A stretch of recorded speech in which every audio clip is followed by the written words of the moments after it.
Well, hello everybody. It appears that we're functioning, we're live. A few people already here, I can see, from different parts of the world. That's lovely. I'll just scroll through to see who's saying hi. So we'll briefly just do a sound and a visual check. Can you see and hear me okay? Just a thumbs up or something similar.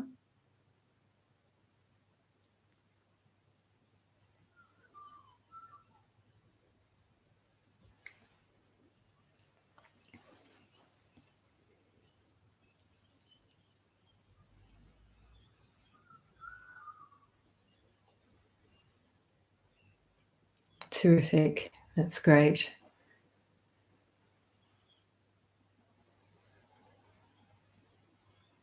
Takes a little while for messages to come through the chat.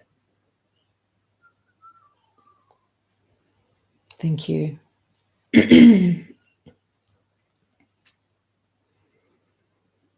Well, I'm glad to be here today and feeling well and well rested. And I'm glad you can join me for this morning's meditation and Q&A. And I hope you're all well. So let's prepare for the meditation and settle into the space where you are. In a couple of minutes, Jayasara will close the chat box so we can focus more on the meditation, and afterwards we'll open up for Q&A. Okay.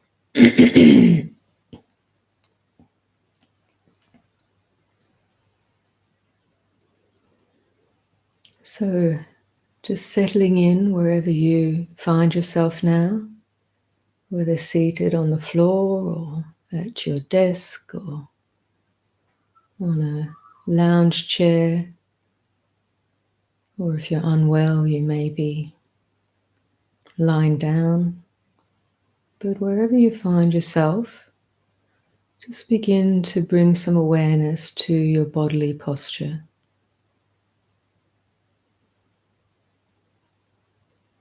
Whether eyes are open or closed at this point, it's whatever you're comfortable with. Sometimes I like to leave my eyes open just for this first part of settling. Just becoming aware of the body in the space of the room that you're in.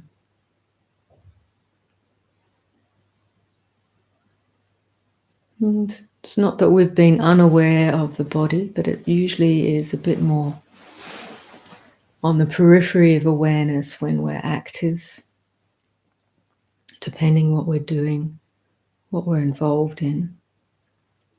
But for now, we're allowing it to come fully into awareness and letting the habitual thoughts about the future or the past to recede a little into the background.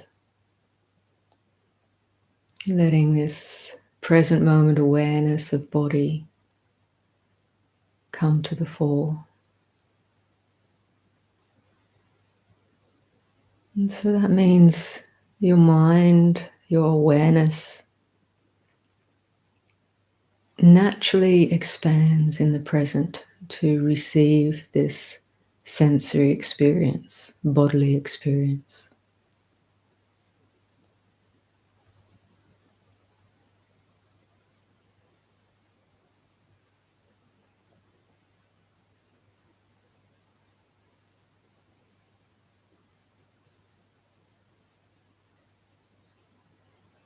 And as you do that, just start to recognize the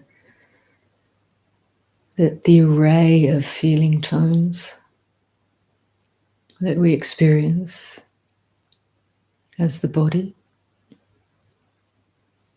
There's movement of the breath,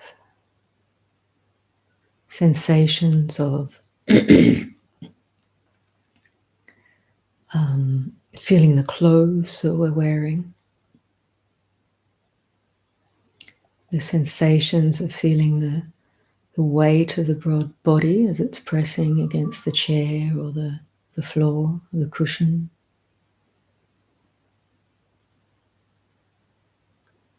Or there may be certain feelings of discomfort in the body, if there's any injury or pain or muscle strain or tightness. So all of this comes into awareness.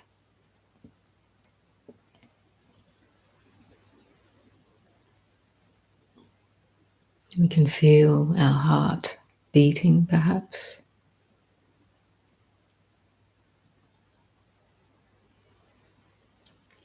Feel the chest rising and sinking with the in-breath and the out-breath.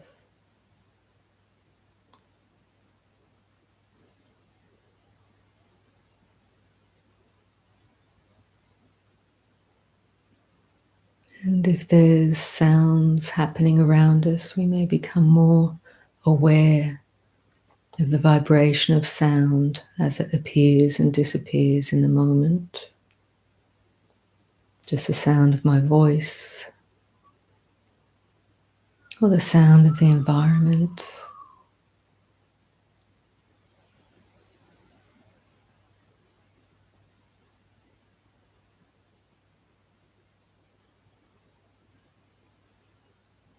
So the first part of our meditation is to allow this experience of embodiment more fully into awareness. Letting go of pressured thinking.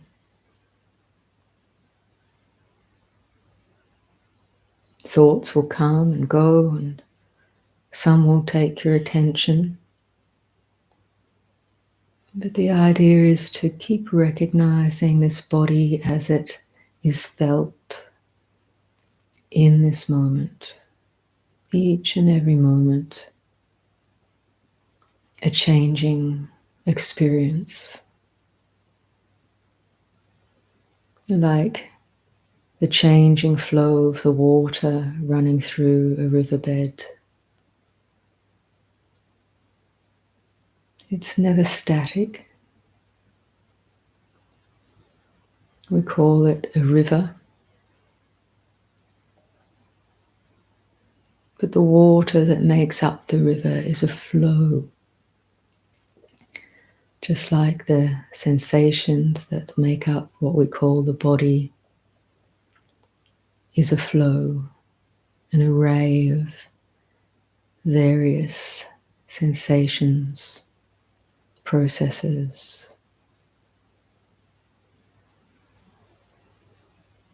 We allow it to flow within this present moment awareness.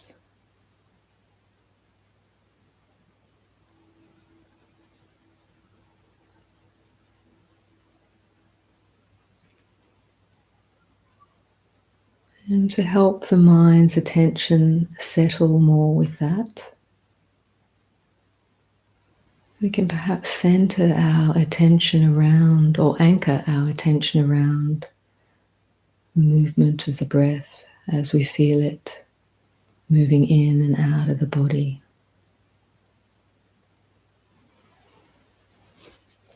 It's a natural process, an essential autonomic bodily process.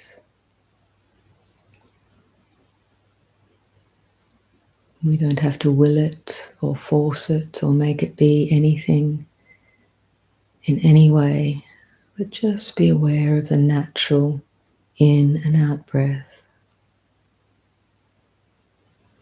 and relax around it, relax with it.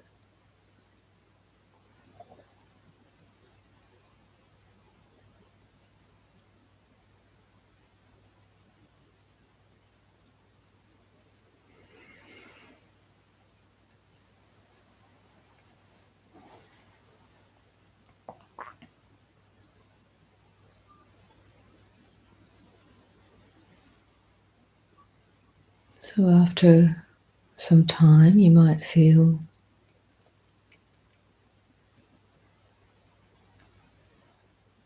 a natural inclination to close your eyes, or you can keep them open. But generally, if we allow our gaze to settle into a kind of a non-discriminative gaze, if your eyes are open, or if you close your eyes, it seems a little easier to allow attention to settle around bodily awareness and the movement of the breath, and to relax into that.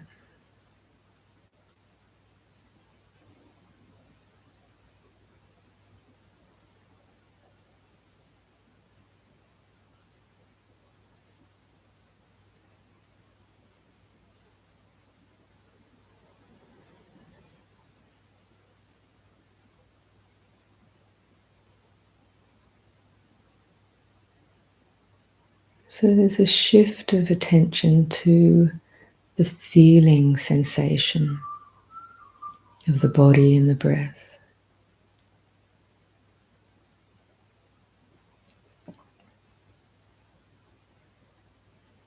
To be present with that as you're present with the flow of the river. If you're sitting on the bank watching a river or a stream,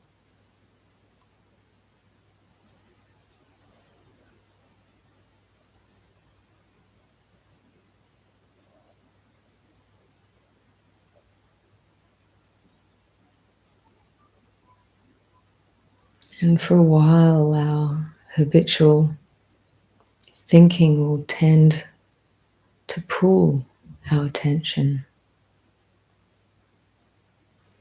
It's important not to fight that or push against it, but simply recognize and drop, relax out of, or simply shift attention to the feeling tone of the breath or of sitting.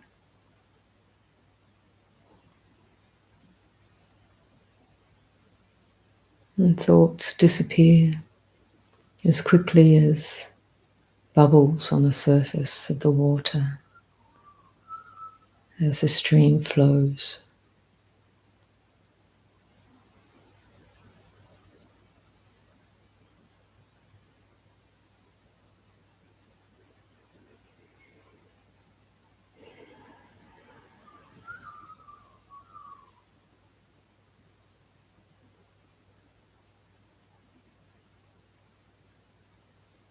So it takes just a little effort to direct attention,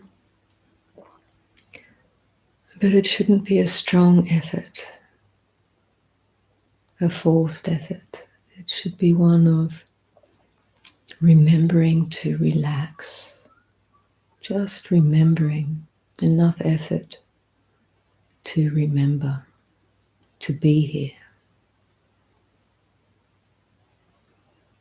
using the feeling sensations of breath and body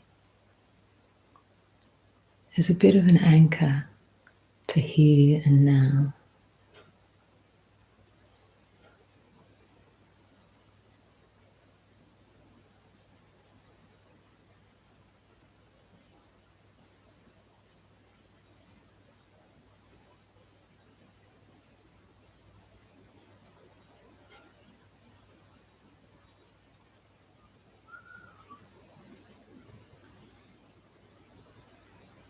And in this approach, you'll become aware of any habitual tension in the body or the mind. Every time you become aware that the mind is running with the content of thought, or the body is tensing up in any subtle way, simply recognize and allow the relaxation, resting into full awareness, which is already here. We just forget to rest into that, or to just be as that.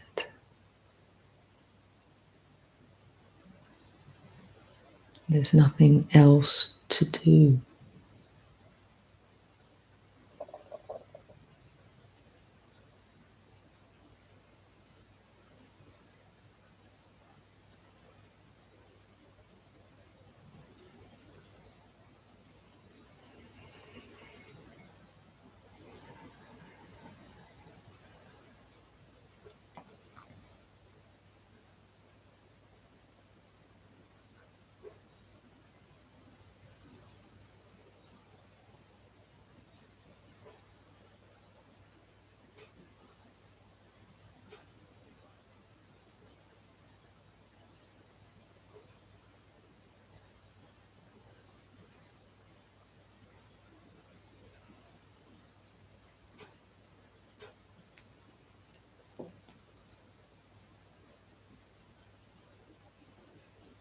And if you're new to this kind of practice, or it's been a busy day,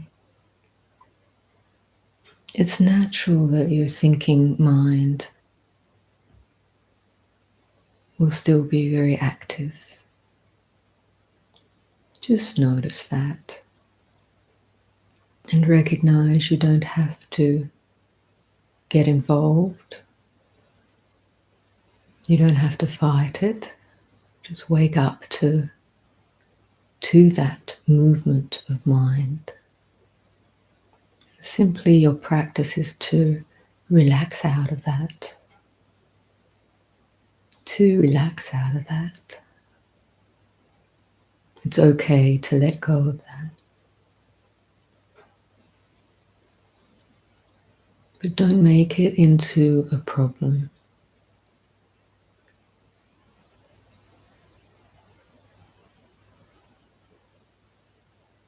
As soon as you recognize, it dissolves.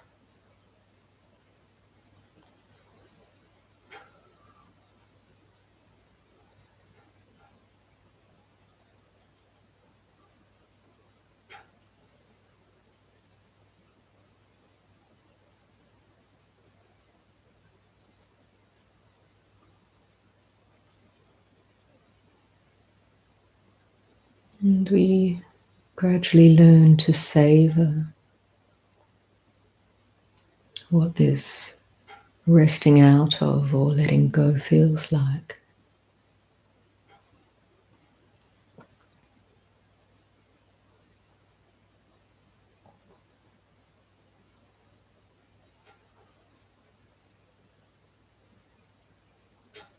It feels like the mind is defragging,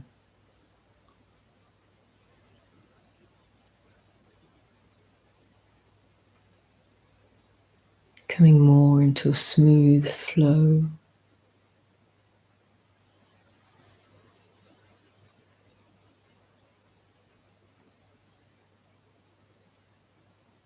And there's a natural pleasantness to that, which makes it easier to rest into.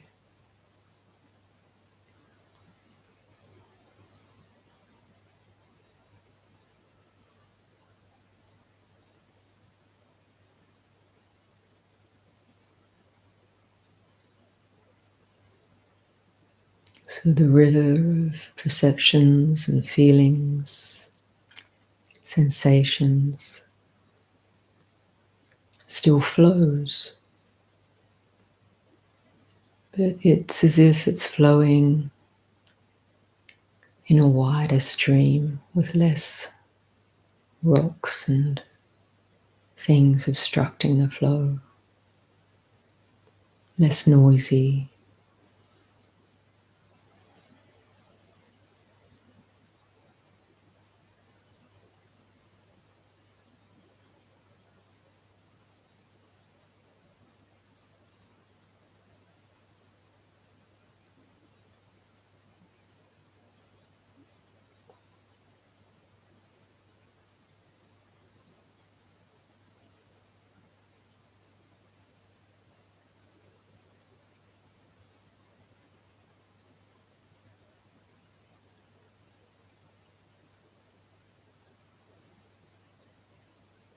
And we remain fully aware of this experience,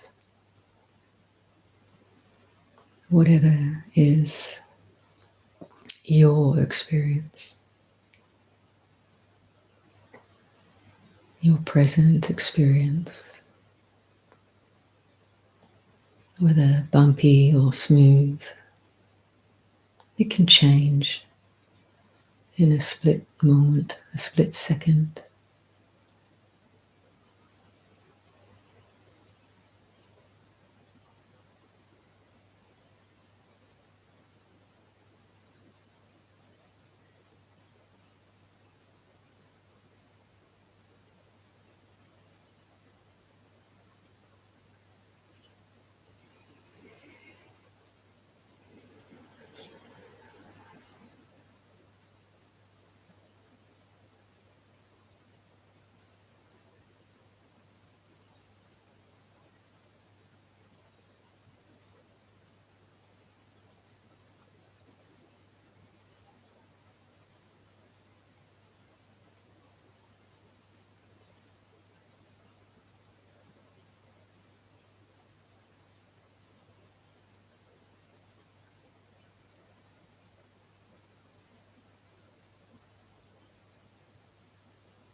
Becoming more and more familiar with this deepening flow of the mind as it's resting into awareness itself.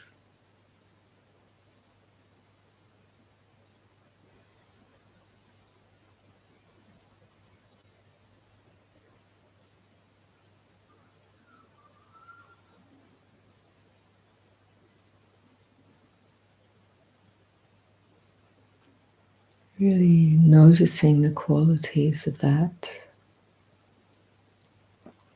as peaceful,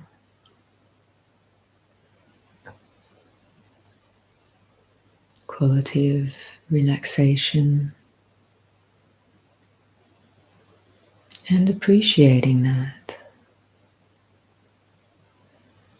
which means just being really cognizant and aware of that. Otherwise, the mind will start to seek out other sense impressions,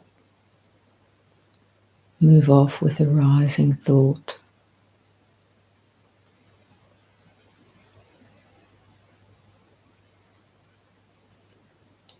The thoughts may come with a loud call for your attention. This is really important to think about. But it's just another noise in the environment. It's very habitual.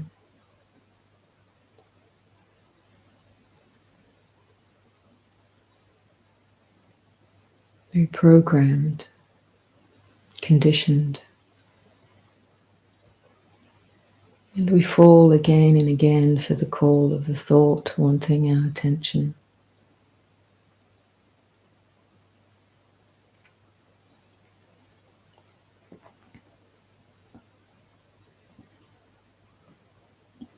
But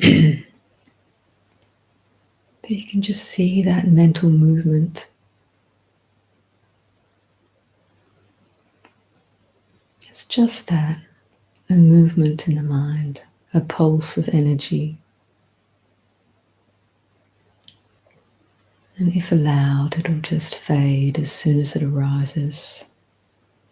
It just subsides.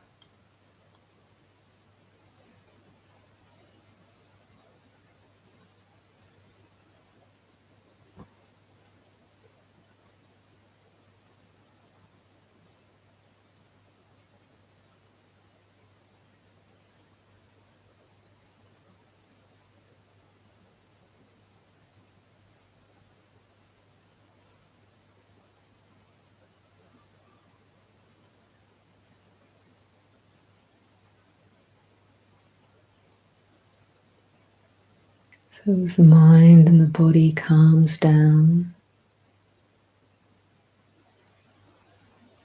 defrags, we come more into this natural, peaceful, spacious experience.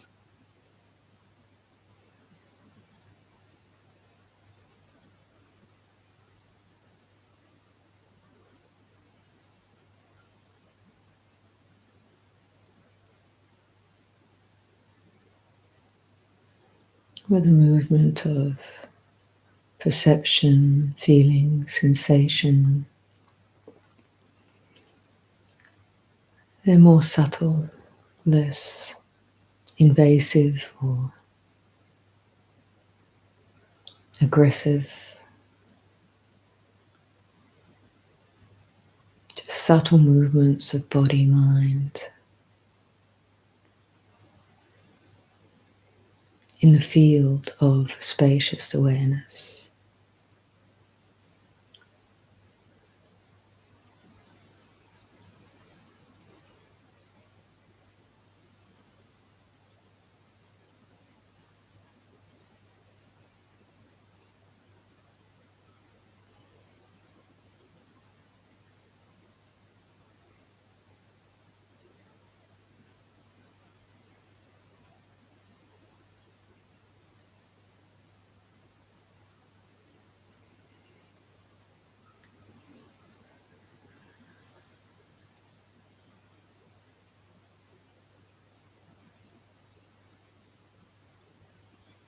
Learning to relax your attention and let it merge with this field of spacious awareness. You don't have to point it at any particular thing arising within the field. Let the attention itself relax into the field, which is aware and spacious by nature.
And whatever your experience is right now, the attitude is one of a full acceptance, no pushing or pulling.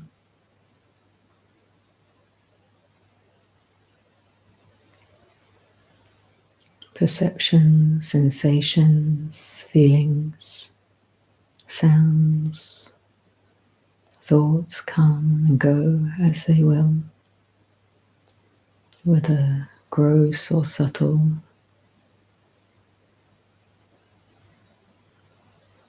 It's all part of the natural flow.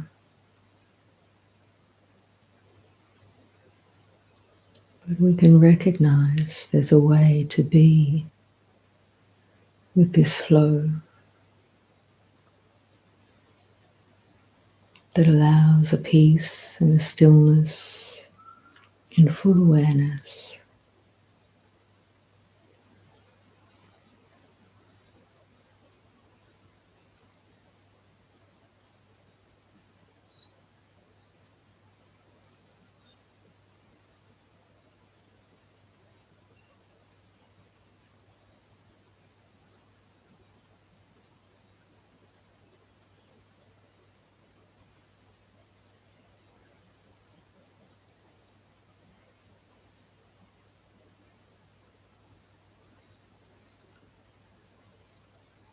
We can see what moves through the mind.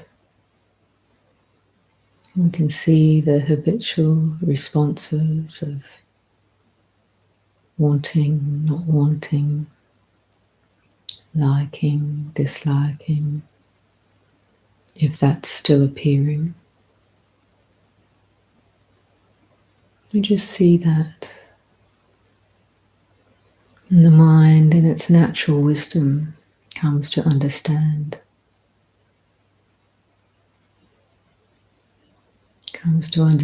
how this mind works,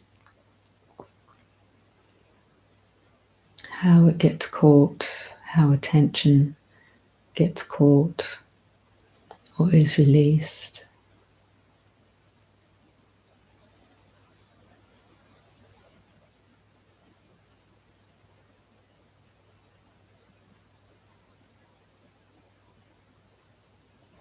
This natural growth of wisdom that arises through just seeing the way things are will start to guide us in our life and in our practice.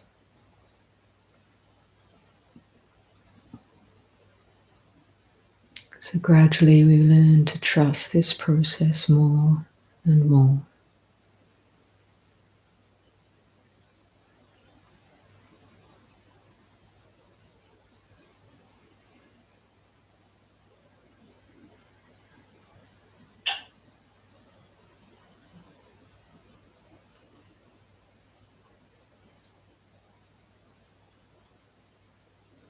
So we'll start to bring this meditation to a close for now.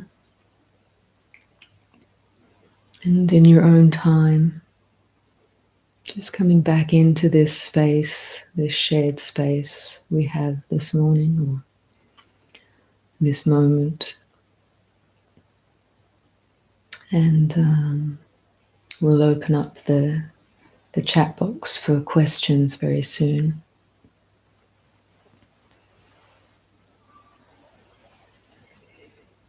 So bringing your attention more fully into the bodily experience, opening your eyes, taking in the physical space around you.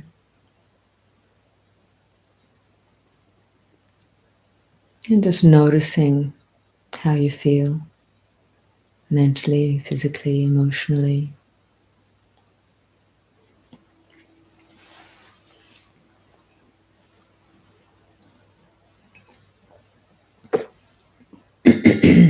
So today we're going to try something a little different for the Q&A, which will help, we hope will help myself and Jayasara to navigate the flow of the chat box and the questions a little easier. So what we're going to try, it's an experiment, we'll try in a minute or two, we'll open up the chat box. So those with questions will open up for 4 minutes, 3 or 4 minutes, 4 or 5 minutes, to allow the questions to come in that are in your minds at the moment. And then when I start to respond to those questions, we're going to close that chat box off again until I can respond to those questions. And that'll, in general, that will help myself and Jayasara as we do this to just stay in touch with the questions. Otherwise, so much can come in through that chat box that we lose our place very regularly. So we'll see how that goes. And if there's still time by the end of whatever questions come in, we'll open up the chat box again to receive some more questions. And we'll just do that same process. So we'll see how that goes. And just to mention that today I might have to finish a little earlier. There's plenty of time I can allow, maybe anywhere between 45 minutes to an hour for Q&A. I just have to go somewhere else this morning that's important. I need to be there. So I hope that sounds good to you and that it works. So we'll open up the chat for some Q&A, and I'm very pleased to respond to whatever questions you might have about the meditation or any Dharma questions. We'll try and stay focused on the Dharma. Of course, it's all the Dharma, isn't it? But you know what I mean.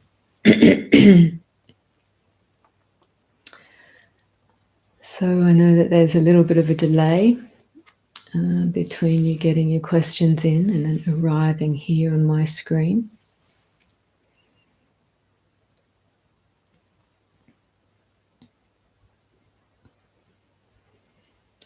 So the first one in is a question. I found multiple meditation techniques useful over time. Is it okay to involve multiple of these in my daily routine, or should I focus on just one technique? I guess different people, different teachers might lean to one or other of these possibilities that you suggest. My suggestion is to see what really works for you. If engaging different techniques in your daily routine actually helps you to settle more into the practice or just to respond to what's happening in your experience, then that works well. But if you find that the kind of uncertainty about how to employ a particular technique, or should I do this or should I do that, if you find that doubt and uncertainty about what to do is becoming dominant, then really that's something that's more disturbance. So I would suggest then trying to stay with one or two main techniques that you find helpful. So I'll give you an example in terms of my own practice. And in terms of the Dharma in general, the Buddha's teaching, he gave so many different pointers with regards to how to practice, and particularly with the different things that we experience. So in a way, we have to be responsive to what we're experiencing. So if you sit down to practice some formal meditation, and maybe it's at the end of a busy day, and you find your mind is actually feeling quite busy, then the main technique for all of us, and I would argue that it goes beyond technique after a while, it becomes just a natural way of being. But at first it feels like a technique in that we simply bring awareness, as I encouraged in this particular meditation to your body and breath. Try to bring that into awareness to interrupt the flow of busy thinking. That is your mainstay with regard to all meditation practice, particularly the first stage of meditation, to learn to allow the mind and body to settle. Now, in terms of how long that might take for one person or another, or at any particular time for one person or another, it always varies because of the different conditions, the different environment we're in, and how we are when we come to this sitting. Sometimes the settling might happen quickly. Sometimes it might feel it hardly settles. But our intention is to connect in this present moment with body and breath, because body and breath help us connect to this moment, no matter how they're feeling, to bring awareness or let awareness recognize them. It interrupts that habitual and often manic thinking process. And gradually attention then can rest out of the thinking and into presence with body, breath, awareness itself. And the manic flow of thinking slows somewhat because of that. So this is the mainstay. Now, some people might use a different technique to come into presence, if not the sensations of body, breath in the moment. It may be mantra, it may be using some chanting, it may be doing some walking meditation or some mindful, slow yoga or qigong. All of these are ways to come more into presence, or simply sitting in nature, appreciating the sounds of the birds, looking at the foliage. All of these things help us come more into conscious presence. And then you can take a finer technique like starting to follow the breath like a stream, to stay, to have more of a continuity within that. Primarily, we can experiment with different things to see what helps us. Different things may help at different times. And part of the learning is to recognize what works. Much like someone who trains to be a carpenter has a whole set of tools to apply to a particular job. And at first, he's pretty, or she is pretty clumsy with those tools until he really gets a feel for how to hold them, what kind of pressure to use to create, a particular bevel or a turn. And gradually they get more skilled and it becomes second nature. It's all just done without thought. Initially, we use thought to remember, but then remembrance seems to come just through the body. And you can use any analogy like that, like learning to play an instrument, the piano. It always feels a bit clumsy at first, but that is part of the learning. Riding a bike, it can feel really wobbly. We fall off until we get into the flow of it, and it becomes what feels like second nature. This body, mind, intelligence now has learned, now knows how to stay on the bike or how to play a concerto or how to do something with the tools. So it takes time to learn these skills of working intention and attention in a way that allows this settling into present moment awareness. It's really settling into the true nature of your own mind.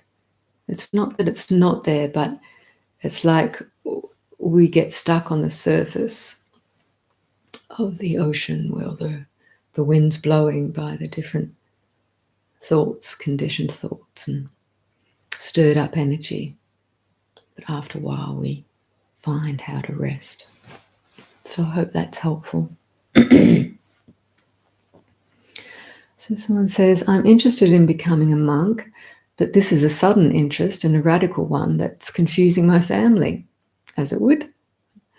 How could I explain to my family this interest? They think I may be crazy. Yes, well, yes, many families feel it's a bit shocking. And sometimes, we ourselves can be a bit crazed in thinking, I suddenly need to go to a monastery or go to a cave or whatever, go to India. It's worth asking ourselves, because although this desire can be an inspired one, and it can be a very karmic one, it's also just asking ourselves, where is it coming from? Where is this urge arising from? And sitting with that, what is the mind producing that's making such a sudden desire to go somewhere else? Are we trying to get away from something that's in our current environment or relationships? Have we got a very strong idealized image of what it would be like to be a monastic or to be in retreat somewhere? Are we imagining the perfect conditions that we need to find? And by contrast, where I am right now is so unperfect. Because all teachers will say the practice of Dharma is exactly where you are, exactly where you find yourself at any given moment or place in time. It's never in the future.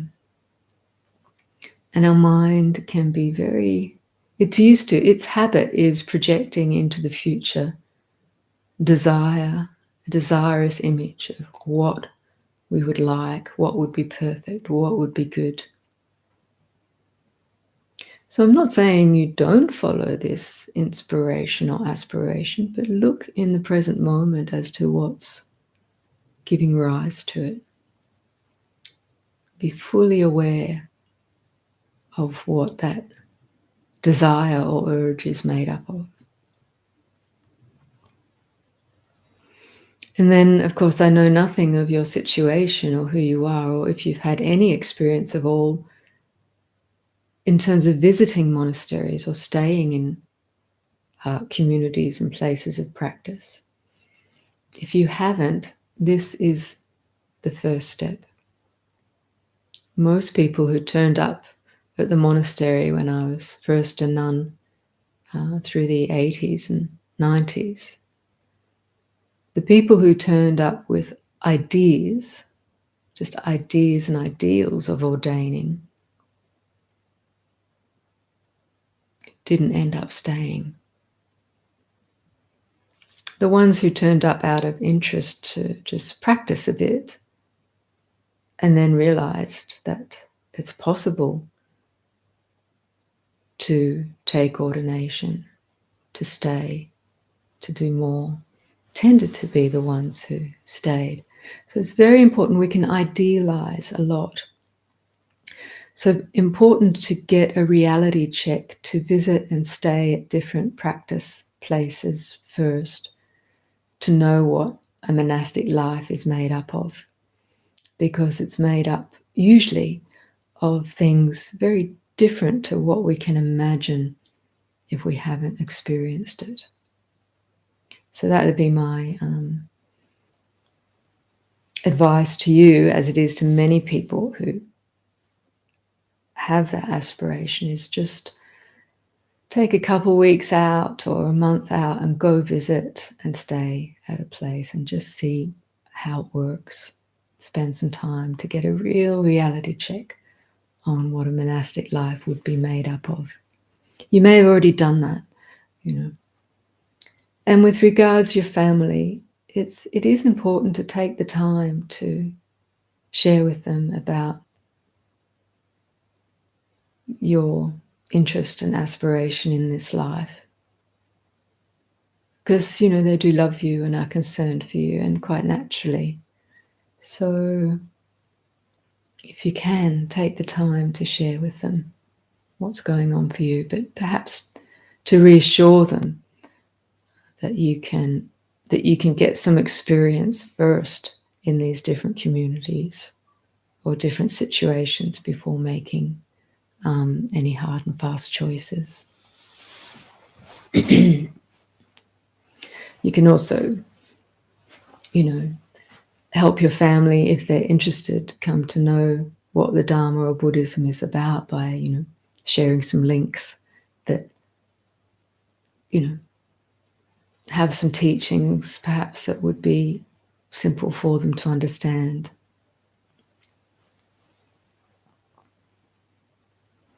Can you talk about the difference and disconnect between attention and awareness? I feel like I spend my day attending to situations at work, and then when I leave work, I'm aware for the first time.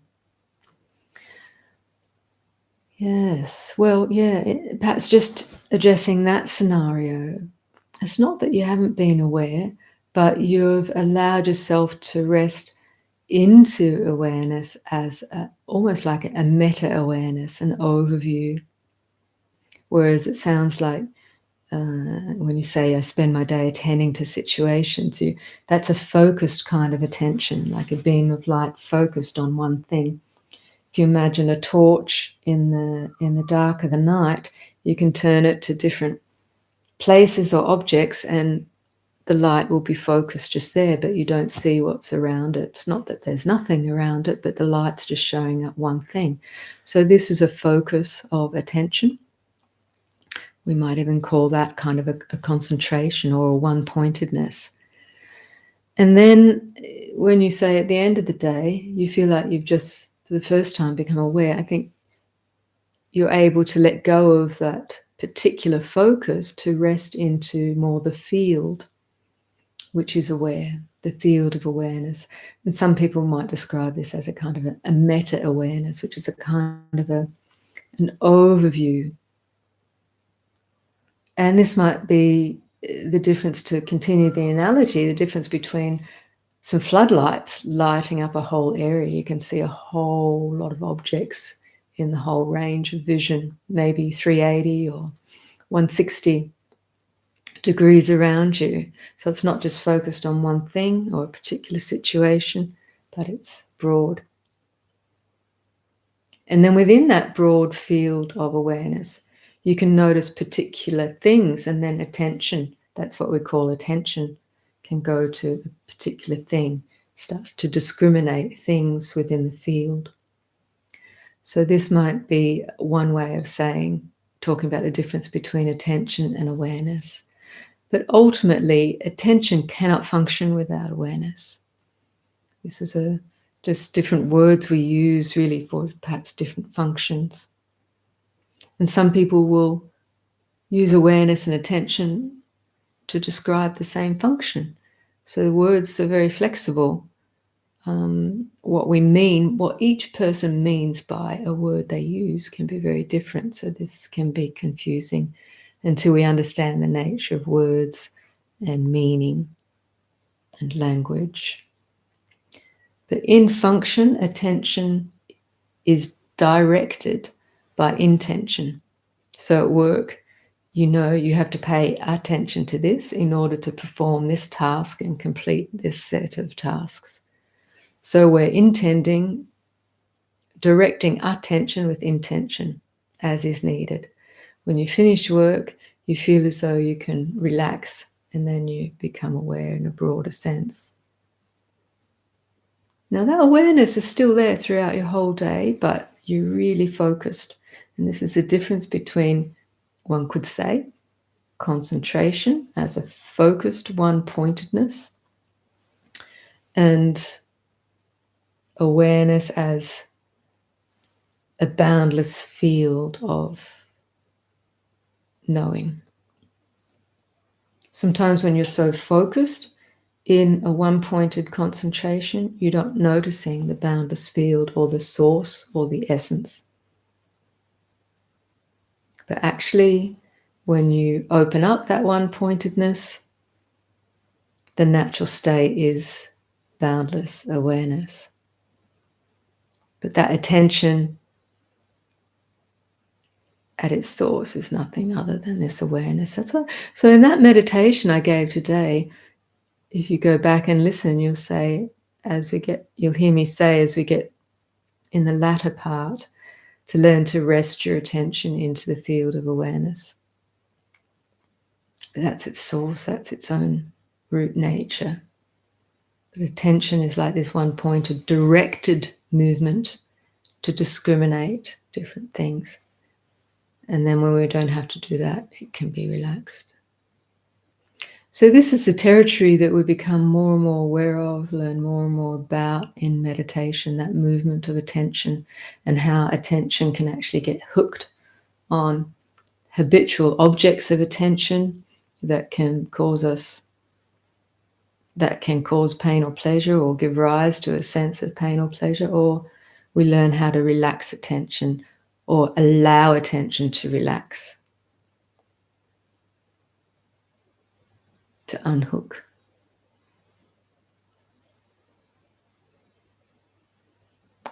And then to recognize the true nature of that field or the nature of mind.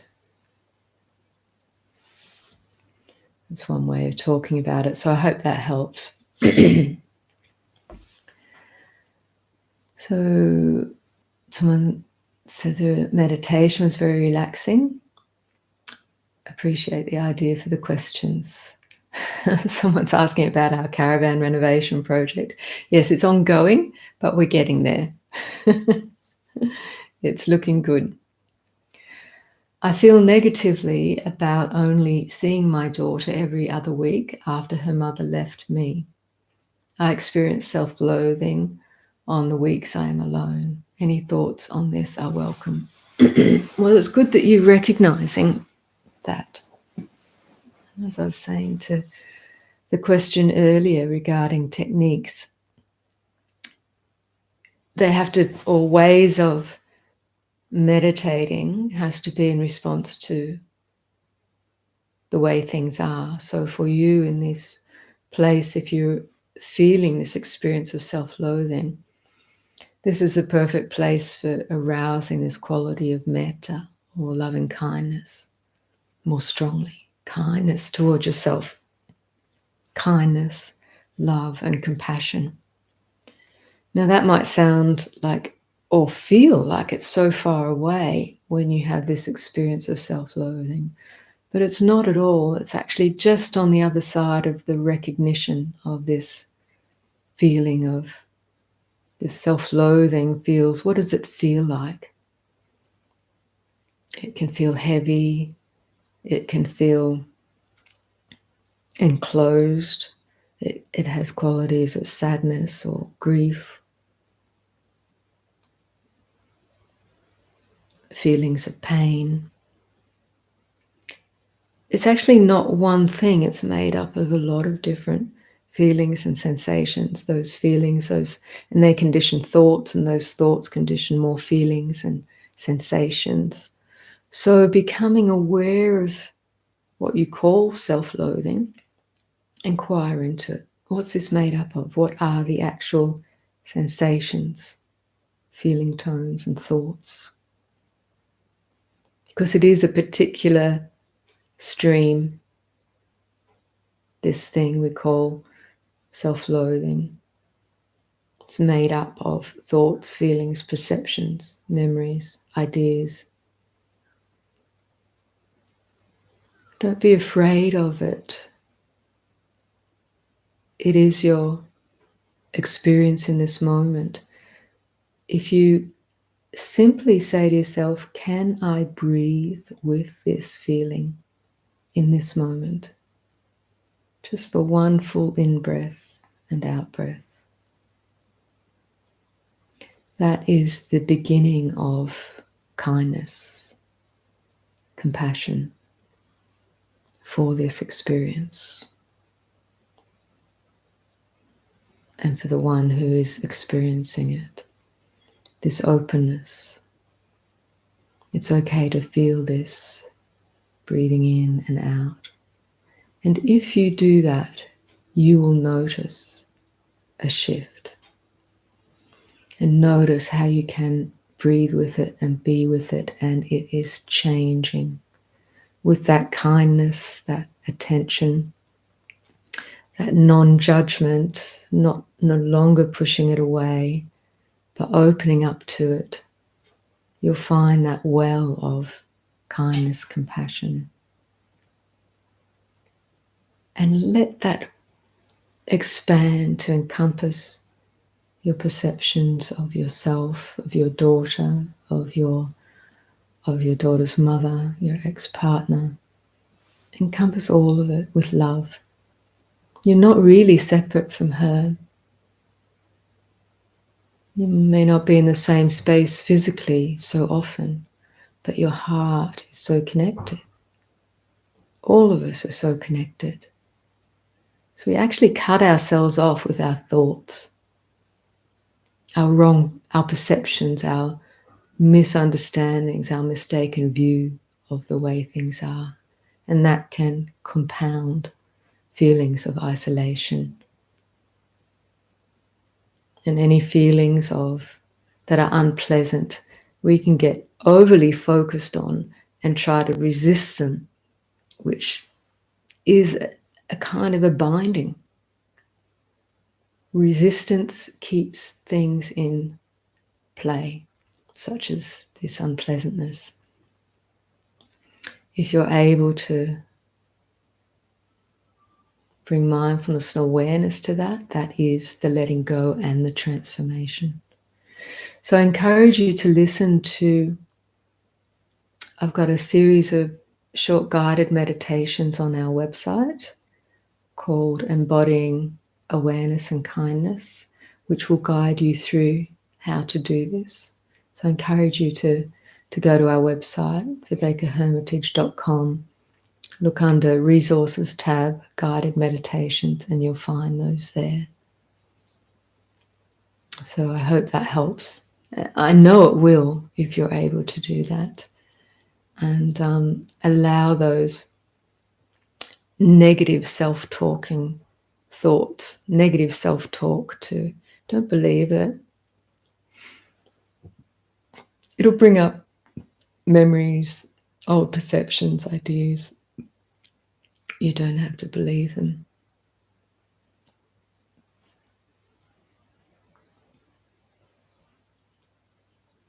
So Phil says, having used the Waking Up app with Sam Harris's app for a few years now, how can I most naturally share these concepts with friends and family when I see them suffering?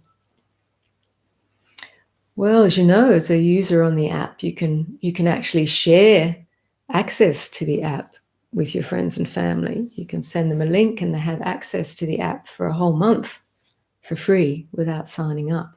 So that's one way of sharing with it. Just give them access, and according to their interest, they can listen to a few different things on the app.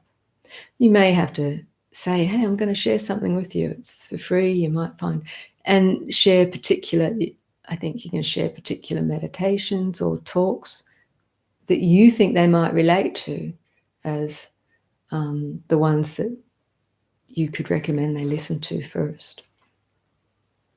But usually there has to be a natural interest in someone to pick it up. When you say, how can I most naturally share these concepts with friends and family when I see them suffering? You know, sharing concepts with someone when they're suffering doesn't usually work, even if they're true concepts and they've helped you in the past. What does help when you see them suffering is your ability to be present with them. To, just as I was describing to Mike in the previous question, can you be with that degree of discomfort in a way that your heart stays open? You can breathe with it, you can be with them, and just feel that compassion, that kindness, that love. Just, I'm able to breathe with this, with you in this space. And listen. Often when people are suffering, the best help is being able to compassionately listen or reflect back if they say, this is wrong, that's wrong, I'm really upset. Just say, yeah, I hear you, I can understand that. Part of the suffering is not yet finding the ability to be with and to open to that and allow it to transform. So sometimes you have to listen to the pain of another if they're able to say it in words first before it starts to open out. And then you can suggest, just trust your own loving intention or compassionate intention with them to see what arises. They might start asking you, how can I handle with this? How can I handle this? How can I be with this? Or what do you do? And that's the invitation for you to share something from your own heart or your own experience.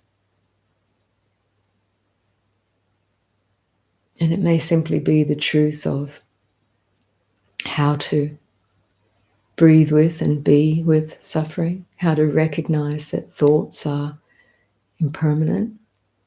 They come and go. They're not really who we are. It can be different things. But you have to stay attentive and responsive to that person's experience, to know what it is that they're needing in that moment. And often it's just the loving presence without judgment. If you bring in concepts and ideas too soon, often people feel like you're not hearing them or you're invalidating their feeling of grief or suffering in some way. They're not ready for concepts, they just need the feelings to be received. So then in that space you are doing your meditation in the presence of both of you.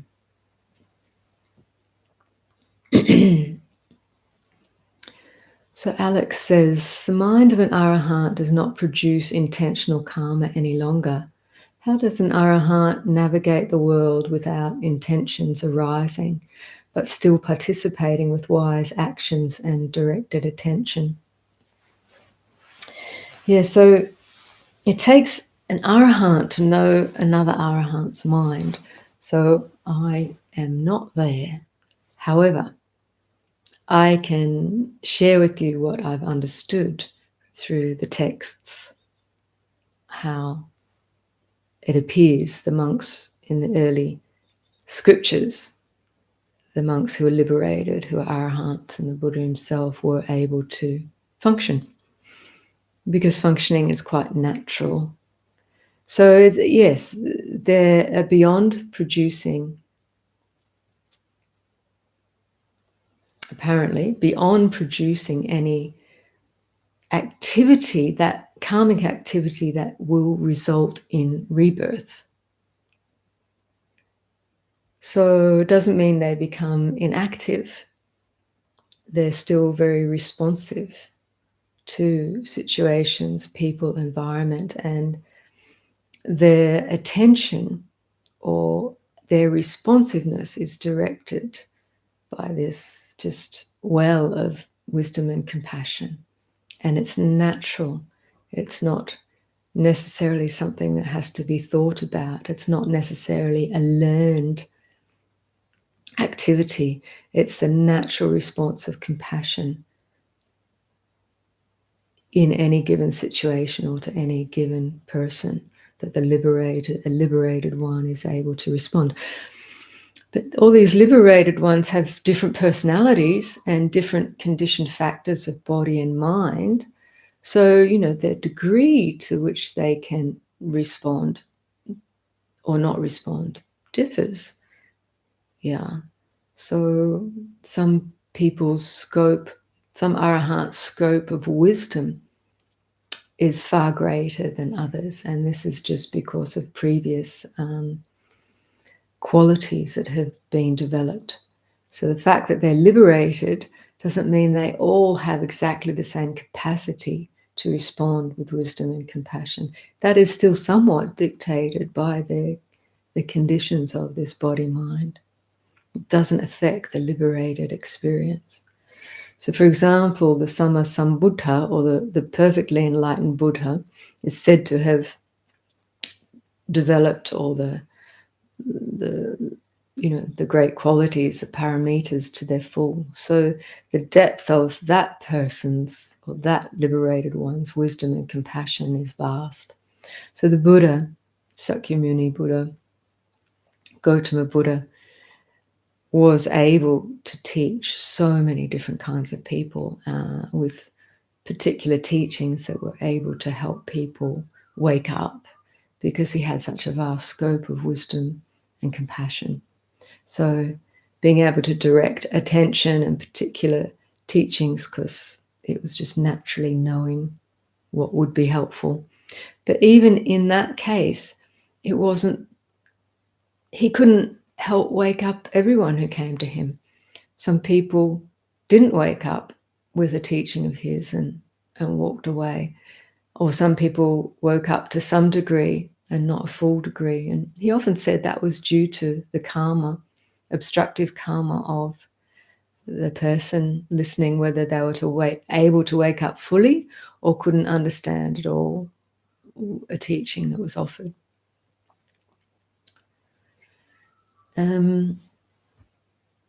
So you're saying, how do they still have, obviously, the functional intentions to respond. The Buddha in the scriptures would wake up early in the morning and he would consider, is it time to go alms round or not? He'd go alms round at dawn. There was one sutta I remember reading where he arrives into the village and realizes, it's a bit too early to go alms round yet. And he recognizes there's a park nearby where or a grove where different ascetics and different practitioners were living and practicing. He thought, it says in scriptures, he thought to himself, I think I'll go there and see who's there. And he finds a group of ascetics and says, friends, what are you talking about? What are you discussing? And they invite him to sit down and they have a Dharma discussion. And they invite the Buddha to share his understanding on a particular topic. So at least we can see in these suttas that the Buddha's still having thoughts. In one sutta, when he was much older, he was giving a teaching and his back was hurting. It was probably at the end of the day. And he realized, I need to actually lie down. So he invited Ananda to continue teaching Dharma to the assembly while he goes and rests his back. So, these thoughts, perceptions are still functioning, but they're not habitual. They're not karmically, habitual driven thoughts and intentions. They're rising just directly out of this awareness, which is innately wise, innately compassionate, and is no longer obstructed by delusion, or what's called the three unwholesome roots: greed, hatred, delusion.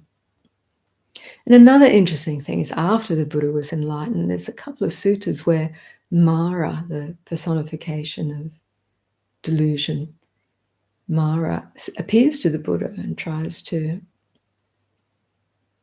encourage him to pass away before teaching too much more or developing a sangha, So this personification of delusion turns into this character Mara, who was trying to prevent the ascetic Gautama becoming enlightened. But even after full enlightenment, full Buddhahood, he comes back a couple of times to see if he could knock him off course. So to me, this is telling us that certain thoughts can still arise in the mind, perhaps thoughts that are laced with some greed, hatred, or delusion, but the Buddha, the one who knows exactly what they are and is not knocked off course by them. The Buddha's response to Mara in those suttas were, I know you, Mara. He saw right right through it. So perhaps in our current times, you could see it's just a little niggly voice from the shadow rising. And he said, "Oh, I know you. You're not bothering me anymore." And then Mara, after a couple of times, never returned because he realized he couldn't delude the Buddha. He couldn't make the Buddha confused anymore or deluded. So the Buddha's victory is, I know you, Mara. He knows exactly what the mind is made up of. Basically, the tendencies to greed, hatred, and delusion have subsided, but maybe there's a few niggling, underlying shadows maybe still arising here and there, but they're transparent now. He sees right through them. So this is the way I see the potential for full awakening. Only the the intentions which are based in wisdom and compassion win through to direct the mind of the Arahant. Beyond that, it's not my personal experience to be fully liberated at that level yet. So, but all of what I conveyed to you is how I understand it, and that sits pretty happily in my own understanding of things. Don't know how that sits with you, but maybe that helps. Cat Bus says, I tend to feel partially responsible for the unhappiness or unease of my siblings and parents, like I could have done something to prevent it. I feel sadness for them and guilt for myself. Any advice? Well, I totally recognize that mind state. You know, I can say, yeah, I know you, Mara. I can feel like responsible. My mum passed away 3.5 years ago now. When I think back on things, I can pick up particular memories and particular situations where, certain actions were taken or not taken, and I can pick up that and say, oh, if I did this or that, maybe it would have ended up a bit differently, and oh, maybe that was my fault. That this is just the underlying tendencies of the mind. I know them now. I can feel it. I feel it for a moment, the guilt, the sadness, but then I know it's not worth picking up, and it's basically a lie that these thoughts tell us. We need to recognize them and see through them. Now, that doesn't mean that maybe there is something we've done that has caused some suffering. We have to recognize that too, and in some ways take responsibility for that. We can always take responsibility for that, but recognize, well, that's what happened in the past. That was my decision or action in the moment. I did the best I could at the time, perhaps under the influence of greed, hatred, delusion, like most of us are most of the time. And maybe it's resulted in some unnecessary suffering, but hey, this is the stuff that's making the world go round. We're not alone in this. Everyone is in the exact same position. The best thing we can do is recognize if there's been suffering that we've caused, directly or indirectly. We can ask forgiveness. Whether we can do that physically, if our parents or siblings are still alive, or if not, in our hearts, or start in our hearts and maybe work up to doing it in person or in a letter. Just asking forgiveness. Whatever I've done, may have done consciously or unconsciously, intentionally or unintentionally, that's caused harm or suffering in any way, please forgive me. To do this in your own heart and your own practice is very powerful and very helpful, whether someone's passed already or not. To do it in person or via a letter is even more powerful and very potent, and allows you to move on, allows them to move on. And similarly, forgiving others if we feel that they've hurt us in some way through any action they have done, consciously or unconsciously, intentionally or unintentionally. So this is something we can do. It's very powerful, very transformative. So I encourage you to do that. And having done that, we can keep doing it in our heart to let go of these habits of feeling guilt or feeling sadness. And beyond that, we have to start seeing through or seeing how memory and thought can work together. Like Mara, the personification of delusion, stitches them together and spears the heart in the present moment as if it's happening all over again, and makes us suffer. The more we remember, if we don't see it as a memory that needs to be let go of, we feel that spear in the heart of suffering, or the sense of feeling trapped because I can't change the way it worked out. You're not trapped. Forgiveness is a great. Forgiveness opens the door of any prison. Saying sorry, asking forgiveness from the depth of your heart, it opens the prison. And anyone can wake up. The worst action we can conceive of doing or having done,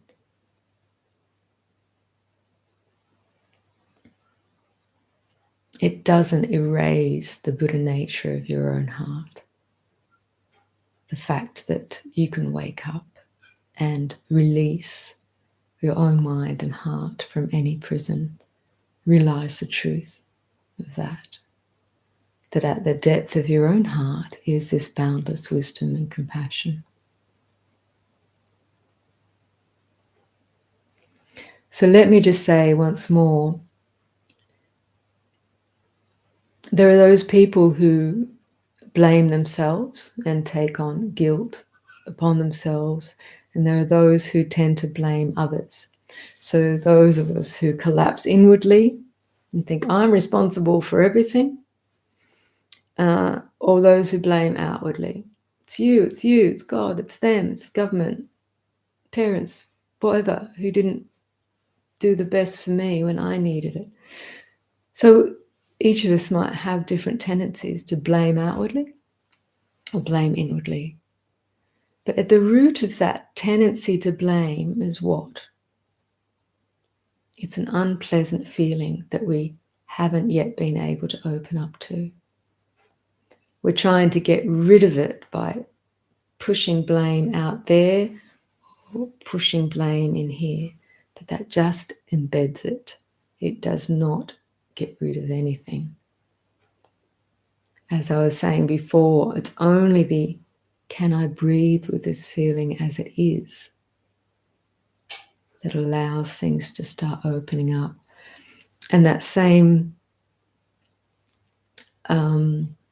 series of meditations I recommended to someone earlier on embodying awareness and kindness can guide you through this as well. There's one of them on forgiveness and metta, forgiveness and kindness, forgiving oneself, forgiving others. So I encourage you to go there and do those meditations.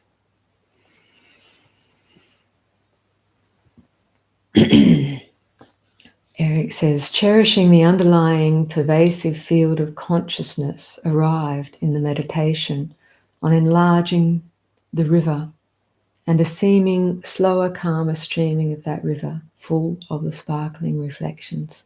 Exactly. That's the experience. I'm glad you experienced that. And these images can be really powerful, just suggesting those that metaphor, those images. These images, these metaphors have arisen out of the experience of those who've moved before us, the masters who've moved through this territory before us. So sometimes introducing those images to the mind in meditation can allow it to find its own natural flow and place within that. So I'm glad that worked for you. My mind is always chattering with the past or the future. How can I stop my mind? Meditation somehow doesn't seem to work. Any advice?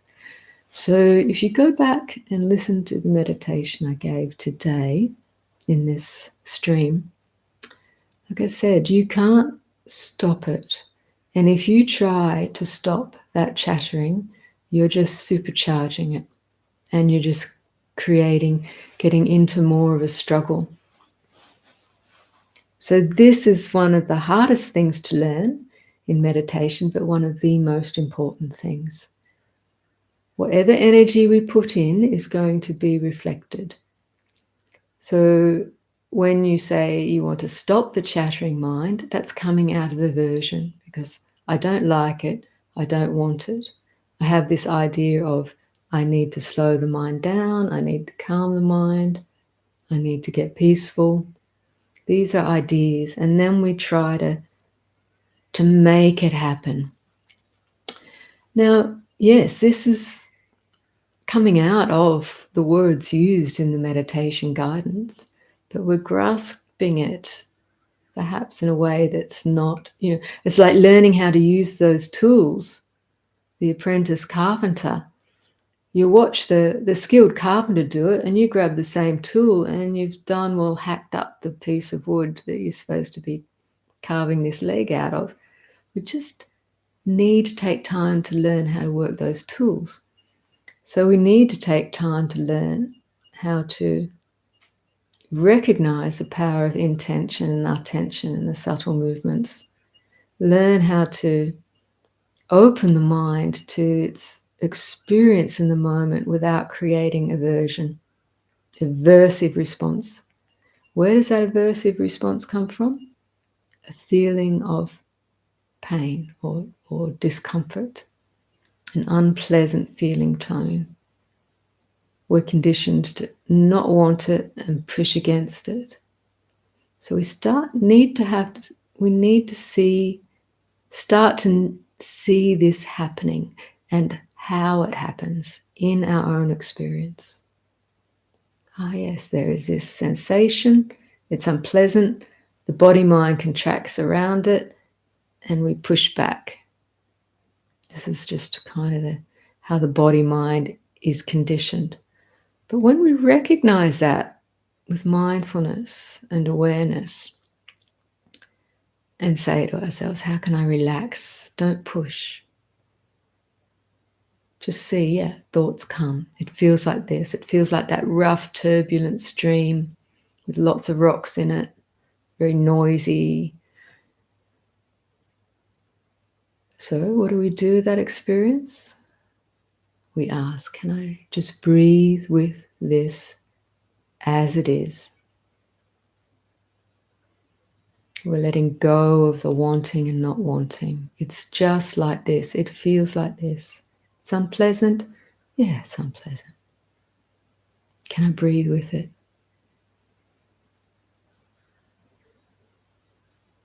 Can you be with that as it is? So that inquiry is allowing you to come into full presence. Can I breathe with this just as it is? And that coming into full presence, it stops the push-pull for a moment. And something in you senses a relaxation, even if it's just a moment, a relaxing out of that wanting, not wanting, push, pull. And in that moment, you recognize this moment of stopping. It might start up all over again, but this is the way we learn. using those tools through experience. So you can't stop your mind, but at some point the mind stops when you find that right attitude, that right understanding. The way to find that is to listen again and again to guided meditations, and it will slowly come into your experience. You'll start to understand. It's a natural process. So don't give up. Don't think that it's not about I can't do it or meditation doesn't seem to work. It's actually because of what's happening in that meditation experience. There's still the wanting and not wanting. This is push-pull. Learning how to wake up, recognize, breathe, relax, let go. Rest within that stream. And the stream transforms all by itself. You don't do it, but in its own time. When you want it to do it, it does something different. When you're not looking for it to do something, it does it by itself. Go figure. But stay with it. Keep listening to different guided meditations and you'll find that place. Sometimes it'll be there, sometimes it won't. Doesn't matter. That's just the way it is.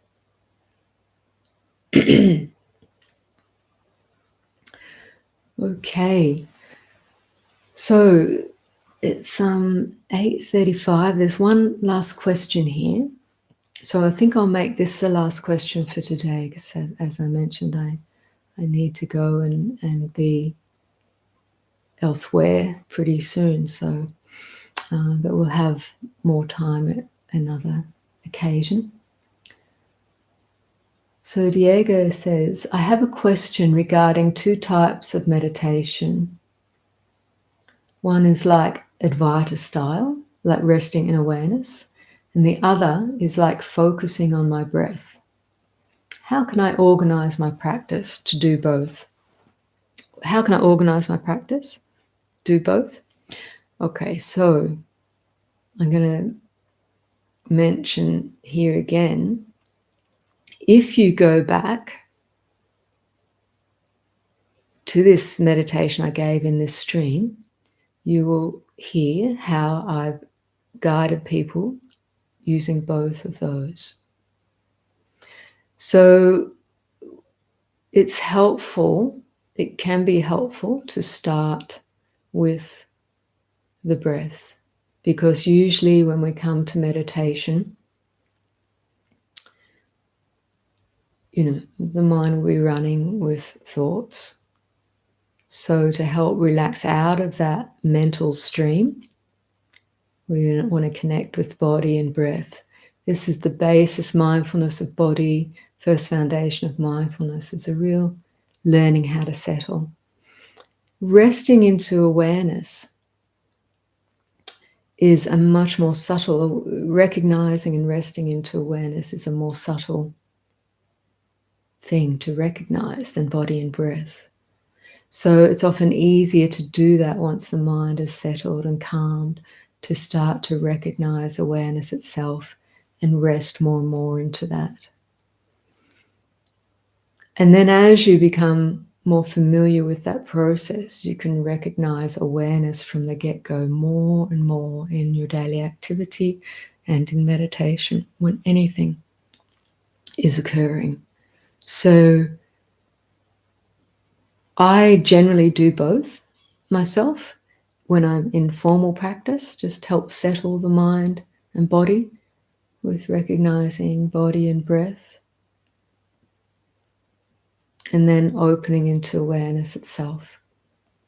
Now, some people, and you can practice with this at different times, you can make a determination, I'm going to stay with the breath for the whole of this meditation.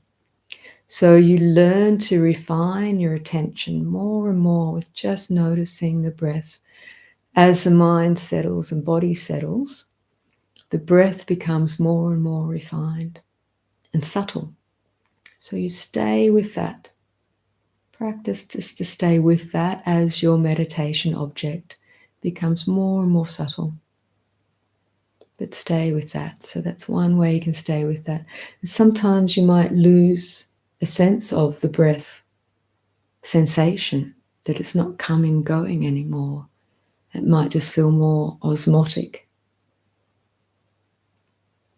And that's when you shift, your attention shifts to the more subtle breath, which is like osmosis in the field, and the more subtleness of spaciousness if you lose the breath altogether, and the more subtleness of awareness. Now, this can be a natural progression, but as long as you sense the breath, no matter how subtle it becomes, you can stay with that, and this helps deepen samadhi. So experiment with that, if that's what you would like to do.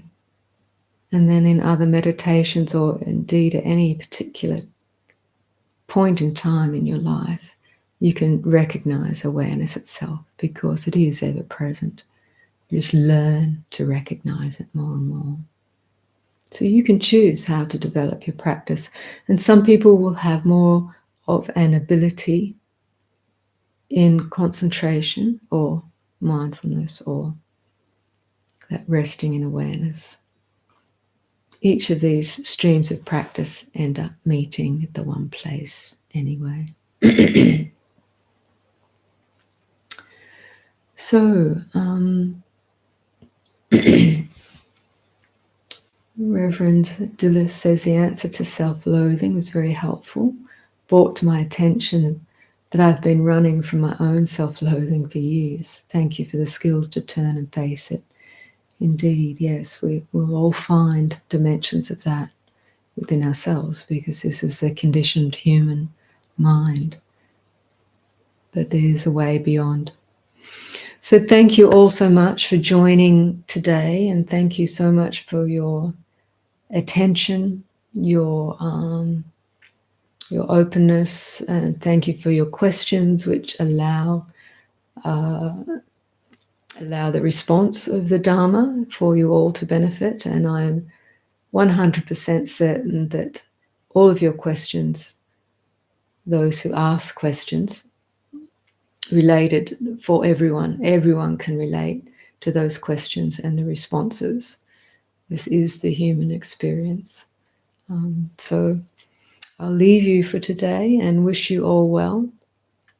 And we'll put up another date for the next session. I'm not sure if it'll be 2 or 3 weeks, depending on what Jayasara is up to, but we'll post that on the website and on the YouTube channel.